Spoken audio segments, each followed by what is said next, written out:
Bueno, una nueva emisión de nuestro complemento para las clases de filo contemporánea. ¿Sí? Esta vez voy a hablar brevemente del texto de Terry Eagleton, de la Ilustración a la Segunda Internacional, tercer capítulo del libro Ideología, una introducción, ¿sí? Que en cierto sentido nos sirve de complemento histórico, ante todo, de los problemas que vimos alrededor del concepto de ideología y más en general alrededor de la cuestión del condicionamiento social de las creencias abordada por el marxismo en otros autores, ¿sí? El texto de Eagleton probablemente tiene menos tela para cortar desde el punto de vista más estrictamente conceptual, ¿sí? Y es un texto menos argumental probablemente que el de Villoro, pero tiene los vicios de sus virtudes en ese sentido. Y es, por otro lado, un texto más histórico, ¿sí? O sea, desde el punto de vista histórico es un texto más abarcador, que nos permite hacer una reconstrucción más exhaustiva de qué va el concepto, ¿sí? Habíamos visto en Villoro una presentación que puede ser a grandes rasgos fidedigna y sin embargo sigue siendo simplificadora, en la cual se nos presentaba por un lado un concepto exclusivamente sociológico de ideología, ¿sí? Que se enfocaba en el rol o la función social o la causa que conduce a la existencia de ciertas creencias, y por otro lado un concepto puramente noceológico de ideología que caracterizaba las creencias ideológicas como cierta forma de error, ¿sí? Las caracterizaba desde el punto de vista de sus pretensiones de conocimiento y no tanto desde el punto de vista de su rol en la dinámica social, ¿sí? Y habíamos visto también, a partir de distinguir estos dos ejes, el eje más sociológico y el eje noceológico, Villoro a continuación procedía a un ejercicio de síntesis conceptual proponiendo su propio concepto integral de ideología, de acuerdo con el cual cierta creencia va a ser caracterizada como ideológica si cumple con condiciones, podríamos decir, respecto de cada uno de estos dos ejes, ¿no? Ideológicas son las creencias que, desde el punto de vista noceológico, son caracterizadas como alguna forma de error en oposición a creencias razonables o justificadas, ¿sí? Y que al mismo tiempo, desde el punto de vista sociológico, el hecho de tener esas creencias cumple el rol de reforzar el statu quo, ¿sí? El orden social establecido, o la cohesión interna de un grupo, ¿sí? Ahí había cierto margen de maniobra, pero en todo caso lo importante era, por un lado, que los dos tipos de nociones, ¿sí? Nociológicas y sociológicas aparecían distinguidas, y por otro lado que sin embargo se las reunificaba en un único concepto de ideología, ¿sí? En comparación con esto que encontrábamos en Villoro, la presentación más históricamente guiada que vamos a encontrar en Eagleton, ¿no? O sea, una reconstrucción que busca seguir un hilo conductor histórico más que hacer algo conceptualmente prolijo, resulta bastante más confusa de seguir, y sin embargo vamos a encontrar algunos puntos de contacto, ¿sí? Uno de los cuales es que vamos a poder identificar en Eagleton un equivalente del eje que Villoro llamaba noceológico, ¿sí? Eagleton lo llama epistemológico. Tanto epistemología como nociología son dos términos que se usan para hablar de la teoría del conocimiento, y el eje que Villoro llamaba sociológico, Eagleton lo va a llamar político, ¿sí? Y a grandes rasgos vamos a estar hablando del mismo problema, ¿sí? De el rol social de las creencias en este segundo eje, ¿sí? Ahora bien, ¿cuál es el punto de partida en el que se apoya Eagleton en su exposición? Y por esto se llama De la Ilustración a la Segunda Internacional. Parte de el proyecto perteneciente a autores del movimiento de la Ilustración, ¿sí? Autores específicamente enciclopedistas, y entre ellos un autor en particular llamado Destutt-Hassy, ¿sí? Francés, para señalar cómo inicialmente ideología era el nombre de una ciencia que se ocupaba del origen de las ideas, ¿sí? La etimología del término en este sentido es bastante fiel a su significado, ¿sí? La ideología, ¿no? Este discurso acerca de las ideas, es específicamente una teoría que busca investigar el origen de las ideas en la mente humana, ¿sí? Desde este punto de vista, ¿sí? Es un proyecto científico, un proyecto en particular, podríamos denominarlo materialista, en el sentido de que no considera que las ideas sean algún tipo de entidad que goce de cierta autonomía, sino que, todo lo contrario, es posible estudiar cómo ellas surgen a partir de las interacciones del animal humano con su entorno, ¿sí? Entonces, desde este punto de vista, la ideología es una parte de la ciencia natural del ser humano, ¿sí?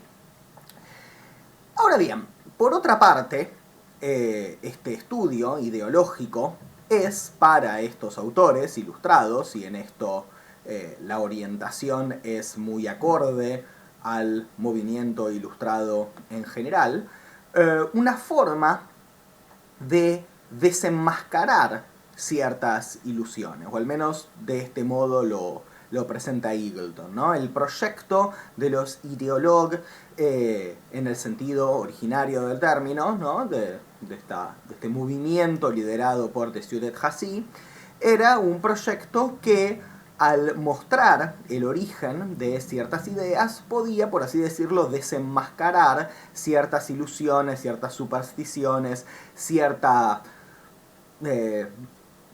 forma irracional de conducirse epistémicamente de parte de los sujetos, ¿no? Y entonces, desde este punto de vista se podría decir, ¿sí? Y esta es una particularidad que señala Eagleton en el texto, que si bien en algún sentido el proyecto de la ideología implica otorgarle un rol secundario subordinado a las ideas, porque, insisto, es un estudio que implica verlas como subproducto de la vida humana en general, ¿sí? Y no como algo relativamente autónomo. Por otro lado, el hecho mismo de considerar que estudiar las ideas permitiría desenmascararlas y que esto tendría incidencia para volver más racional la vida social, ¿sí? Ya indica que se le está otorgando bastante centralidad a las representaciones humanas, ¿no? Para el análisis de esta vida social, ¿correcto? O sea, el hecho de que tengamos ciertos conceptos, ciertas creencias, ciertos valores, ¿no? A efectos de que cumpla un rol protagónico para determinado tipo de reforma social o ingeniería social, ¿sí? Presupone que en algún sentido la organización de la sociedad humana responde a la circunstancia de que tengamos tales conceptos, tales creencias, tales valores, ¿correcto? Y esta tensión genera una percepción curiosa acerca del movimiento de los ideólogos, ¿no? De los ideólogos en este primer sentido, en este sentido originario que el término tenía en Destutt-Hassy, ¿no? O sea, por un lado, insisto, son gente que estudia las ideas en un sentido materialista, casi reduccionista, podríamos decir. Por otro lado, parece ser gente que está obsesionada por las ideas, como si las vieran, ¿no? En el centro de la vida social, ¿sí? Entonces, esto lleva a una situación como la de alguien que, por ejemplo, investigara la religión como un fenómeno social problemático y se considerara a esa persona un fanático religioso, ¿no? Esa persona podría decir, no, bueno, mirá, yo no necesariamente comparto el contenido de las creencias religiosas, pero sí me parece que es un fenómeno central para la vida social, ¿no? Pero, bueno, es una clase de equívoco, sin embargo, que es al menos entendible, nos va a decir Eagleton, ¿no? O sea, aparentemente los ideólogos estaban, sí, obsesionados por las ideas y su rol dentro de la vida humana. En todo caso, este primer sentido de ideología y de ideólogo no tenía nada de la connotación peyorativa que luego el término va a adquirir. Eagleton nos cuenta que el término empieza a cargarse peyorativamente a partir de que Napoleón, que ve en el proyecto de la ideología un proyecto, por así decirlo, disolvente de las bases de la cohesión y la unidad social, ¿sí?, denuncia la influencia perniciosa de los ideólogos y curiosamente los denuncia como metafísicos, no como ilustrados cientificistas, ¿no? O sea, los asocia con una disciplina como la metafísica que como mínimo se distingue de la ciencia y en sus versiones más radicales se opone a la ciencia, ¿no? Es una disciplina filosófica a priori no empírica, ¿sí?, no muy parecida a la clase de cosa que de Student-Hussey diría que él estaba haciendo. Por otro lado, además, hablar de metafísica implica asociar a cierto discurso con algún grado de oscuridad, ¿no? Sugerir que estamos hablando de un discurso abstruso y complejo, ¿sí? En cualquier caso, eso ya implica, ¿no?, que el término ideología e ideólogo, los términos, son objeto de una torsión semántica importante, y esto ya nos acerca a la clase de uso que van a hacer de los términos ideología e ideólogo Marx y Engels en la ideología alemana, texto de 1846-1847, ¿sí?, escrito en estos años y publicado décadas más tarde, que representa, por así decirlo, uno de los pilares de la teoría materialista histórica acerca del condicionamiento social del pensamiento, ¿sí?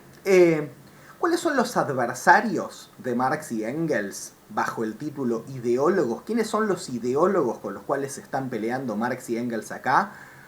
Ahora sí se puede decir claramente que son autores que no pretenden estar llevando adelante un proyecto científico, como sí lo podía hacer de Student-Hussey y sus pares.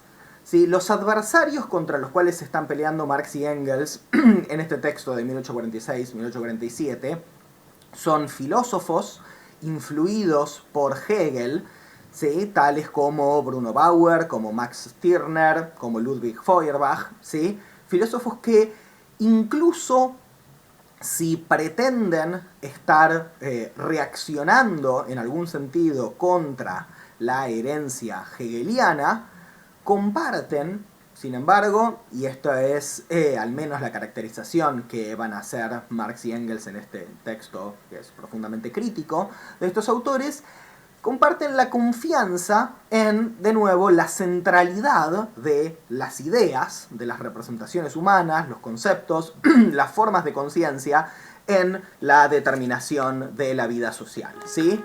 Inclusive aquellos que eran conocidos como hegelianos de izquierda o que siguen siendo conocidos como hegelianos de izquierda van a ser descalificados por Marx y Engels como gente que está viendo de manera, por así decirlo, invertida la relación entre nuestras representaciones mentales y la vida social en general, ¿sí? Esta idea de inversión ya es extremadamente problemática y la va a problematizar Eagleton, eso lo vamos a ver en un momento, pero antes me gustaría leerles un pasaje que resume a grandes rasgos qué es lo que Marx y Engels creen encontrar en estos autores que ellos toman como adversarios, ¿no? Dice: un hombre listo dio una vez en pensar que los hombres se hundían en el agua y se ahogaban simplemente porque se dejaban llevar de la idea de la gravedad. Tan pronto como se quitasen esta idea de la cabeza, considerándola, por ejemplo, como una idea nacida de la superstición, como una idea religiosa, quedarían sustraídos al peligro de ahogarse. Ese hombre se pasó la vida luchando contra la ilusión de la gravedad, de cuyas nocivas consecuencias le aportaban nuevas y abundantes pruebas todas las estadísticas. Ese hombre listo era el prototipo de los nuevos filósofos revolucionarios alemanes.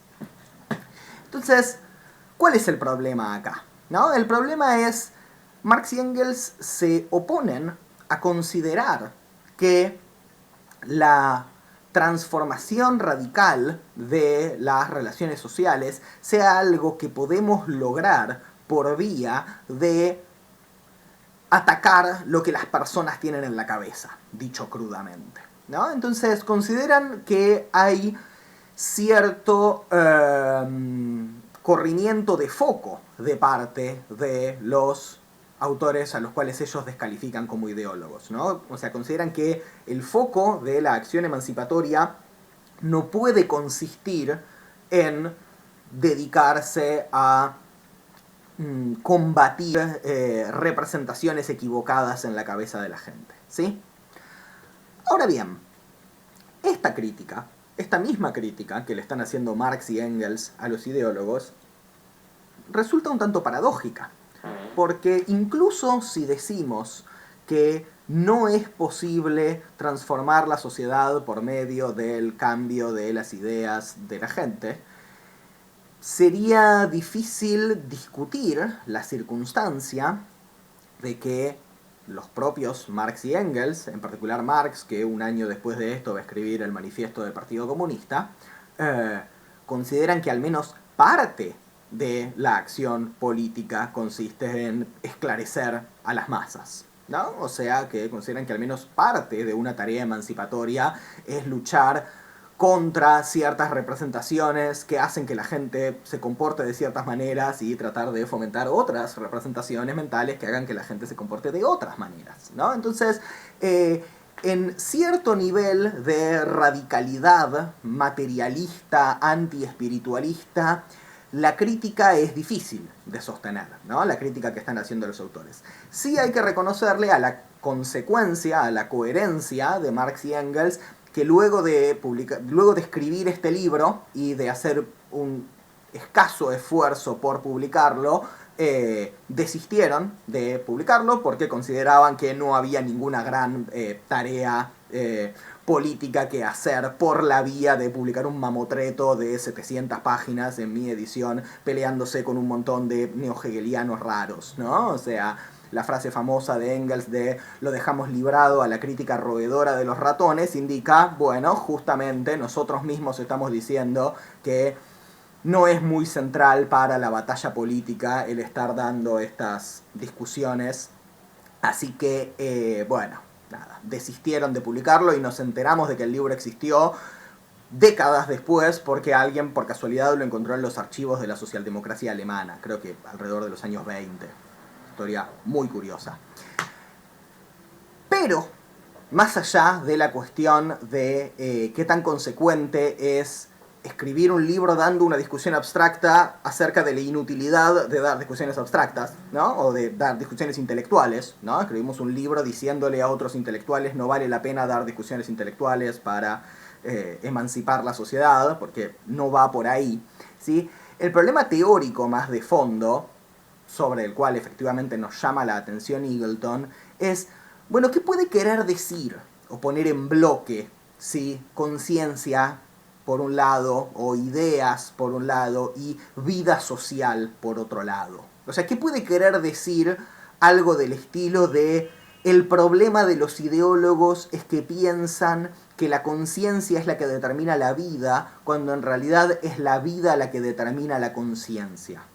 Porque si el problema fuera solamente, retomo en esto la metáfora espacial que mencioné hace un rato, que hay cierta inversión, ¿no? Que hay cierto factor llamado conciencia, que erróneamente se está colocando como explicativo de cierto otro factor llamado vida, cuando en realidad la relación es al revés, es la vida la que determina la conciencia. Decir eso, decir que el problema es únicamente uno de inversión, implica decir que en algún sentido la vida no es ella misma vida consciente, ¿no? O sea, si consideramos que son dos factores separados y que en todo caso lo único que estamos discutiendo es la dirección de la flecha, ¿sí? Entonces, ¿qué sería exactamente la vida humana? Eso que estamos oponiendo a la conciencia. Eagleton dice, lo que hace de la vida humana, lo que hace de la acción humana, y no mero movimiento mecánico, es justamente el hecho de que los seres humanos nos guiamos por creencias, valores, etcétera, etcétera, todo lo cual está conceptualmente articulado, ¿no? O sea, de lo contrario no estaríamos hablando de acción humana. De hecho, lo que dice Eagleton, reivindicando el concepto marxista de praxis, es justamente que subraya ese concepto, el carácter intencional de la acción humana, ¿sí? Entonces, en algún punto se podría decir que la crítica principal que están llevando adelante Marx y Engels en contra de los ideólogos es una crítica a un movimiento de inversión por medio de la cual cierto factor que es secundario a efectos de explicar la dinámica social, ¿sí? Y mejor que secundario, un factor que es derivado, ¿sí? Condicionado, determinado por otros factores, es visto erróneamente como el factor condicionante o determinante, ¿sí? Como el punto de partida de la dinámica social y no como un subproducto. Entonces, una forma de presentar el problema es en términos de esta inversión, ¿no? O sea, de nuevo, explicás la vida por la conciencia en vez de explicar la conciencia por la vida. Pero otra forma de entender la crítica, que es una forma que muestra a Marx y Engels haciendo un trabajo de mayor profundidad conceptual contra los jóvenes hegelianos, no es en términos de la crítica a una inversión, sino en términos de la crítica a una dislocación.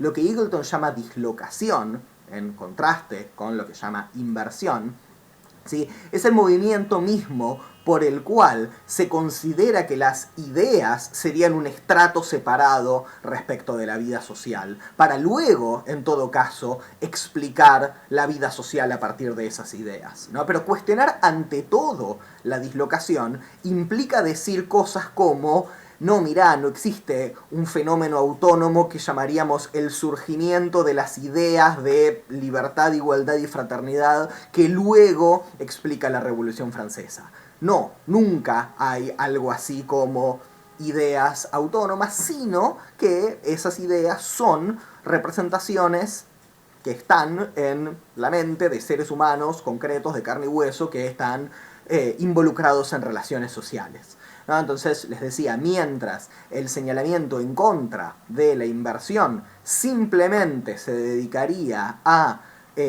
trastocar el orden de los factores, la dirección de la flecha causal, ¿sí? Cuestionar lo que Eagleton llama dislocación apunta más bien a poner en duda la independencia misma de uno de los términos respecto del otro, ¿no? Entonces la vida siempre es vida consciente y las formas de conciencia no se oponen a la vida como algo independiente de esta vida social, ¿sí?